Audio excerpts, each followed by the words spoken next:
Donc, le site de Bootstrap, c'est quoi? C'est getbootstrap.com. Donc, je suis sur le site de Bootstrap. Je vais chercher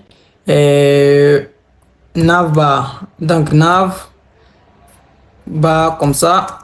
Si je cherche navbar, ça va, mais je vais trouver. Je prends peu importe le navbar que je trouve. Ok, je le prends seulement. Ok, donc je copie. De toute façon, on va pas travailler dans le HTML. On va tout simplement travailler sur en haut de truc dans le header tout simplement de notre HTML. Donc, je fais comme ça pour insérer la structure basique de mon body. Je vais tout simplement coller ce navbar que je viens de copier. Moi. Donc, save. Et je viens ici, j'ouvre mon projet. Donc voici comment ça s'affiche. Alors que normalement ça devait s'afficher comme si sur le site de Bootstrap ici. Donc ça veut dire ici il n'y a aucun code CSS, il n'y a rien du tout. Il n'y a pas de Bootstrap également. Donc ce qui fait que c'est affiché désordonné comme ça.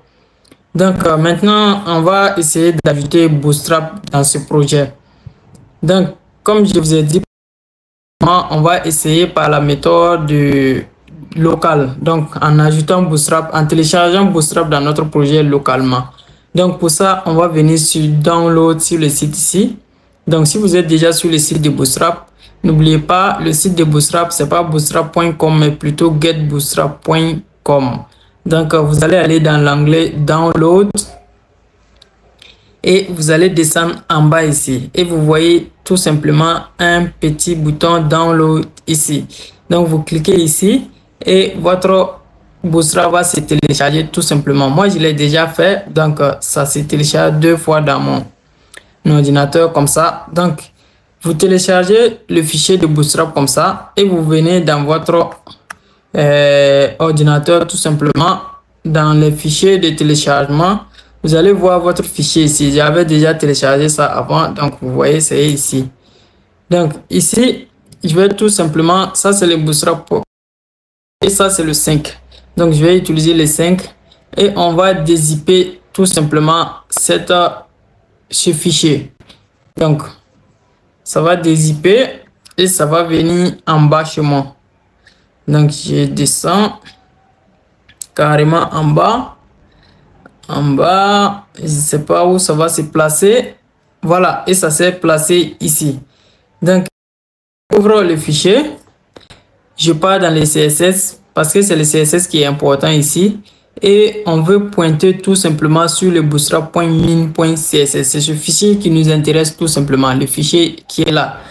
Donc, on veut pointer sur ce fichier dans notre projet. Donc, j'ouvre d'abord comme ça pour copier le lien. Pour copier le lien qui est ici, je copie, CTRL-C et je viens dans mon projet. Je fais comme si je suis en train d'ajouter un CSS dans mon projet. Donc, je vais le faire ici.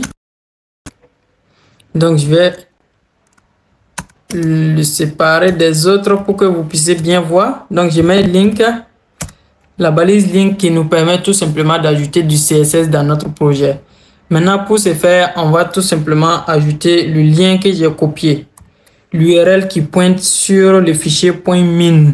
Donc, on a copié l'URL qui pointe jusqu'au dossier CSS. Maintenant, il faut pointer sur le fichier en question. Le nom du fichier, c'est ça.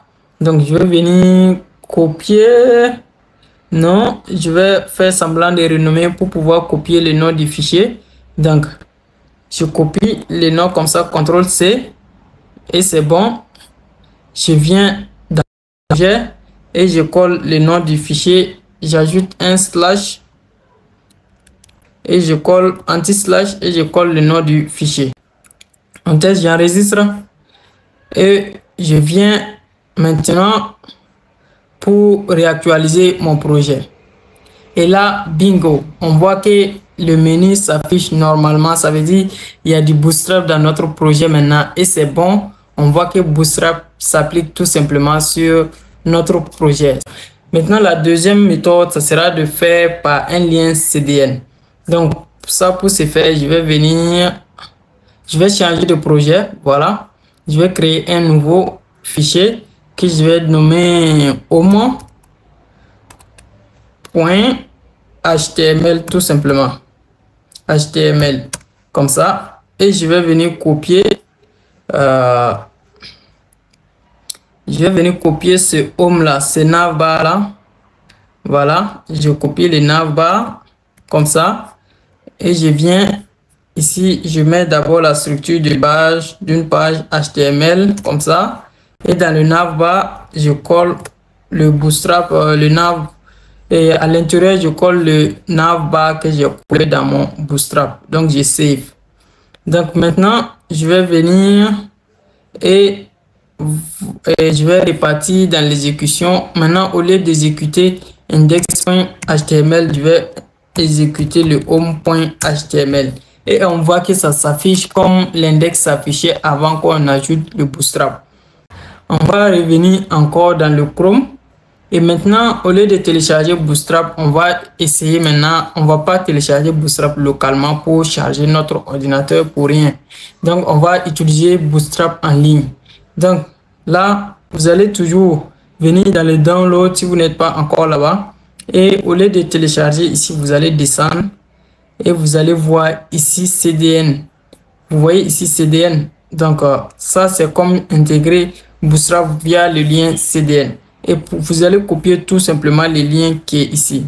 Les deux bouts de code qui sont ici. Donc, je copie comme ça. Et je viens dans mon projet. Et voilà. Je vais le coller au même endroit que l'autre côté.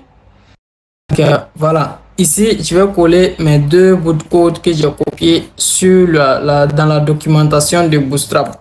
Donc,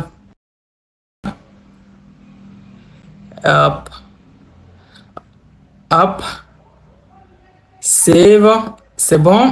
Et je reviens sur le home. Vous voyez bien que c'est le home. Maintenant, je réactualise.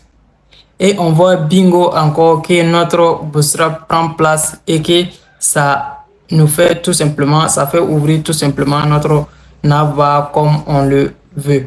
Maintenant, ce que je vais vous faire remarquer également, c'est que, imaginez, vous allez vous demander c'est quoi la différence entre ces deux codes.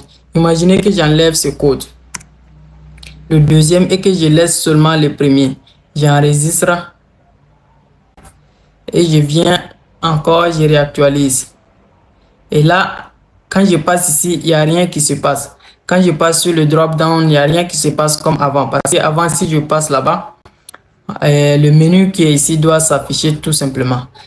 Ok, ce que vous devez comprendre, ça veut dire tout simplement que le deuxième code que j'ai enlevé, c'est ce qui pointe sur le JavaScript en fait. Parce que Bootstrap est constitué de deux fichiers.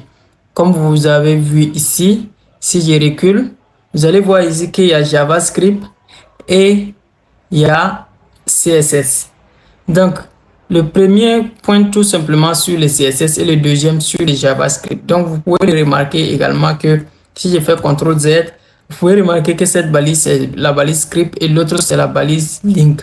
Donc, ça pointe sur le JavaScript et l'autre sur le CSS. Donc, s'il n'y a pas le JavaScript, vous allez pouvoir utiliser le CSS de Bootstrap, mais vous n'aurez pas accès au JavaScript. C'est ce qui fait que tout ce qui est événement, tout ce qui est gestion d'interactivité dans le site ne sera pas accessible. Maintenant, je réajoute le JavaScript et j'enregistre comme ça. Et on revient réactualiser. Vous allez voir maintenant que quand je passe, on voit tout simplement qu'il y a le menu qui s'affiche. Vous voyez bien?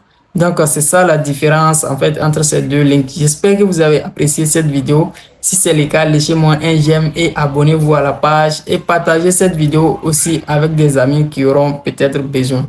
Donc, la première méthode, c'est d'installer Bootstrap localement. Donc, pour ce faire, je vais créer un fichier HTML ici qu'on va utiliser pour traiter ce sujet.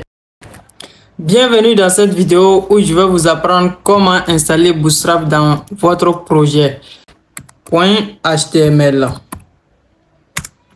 Ok.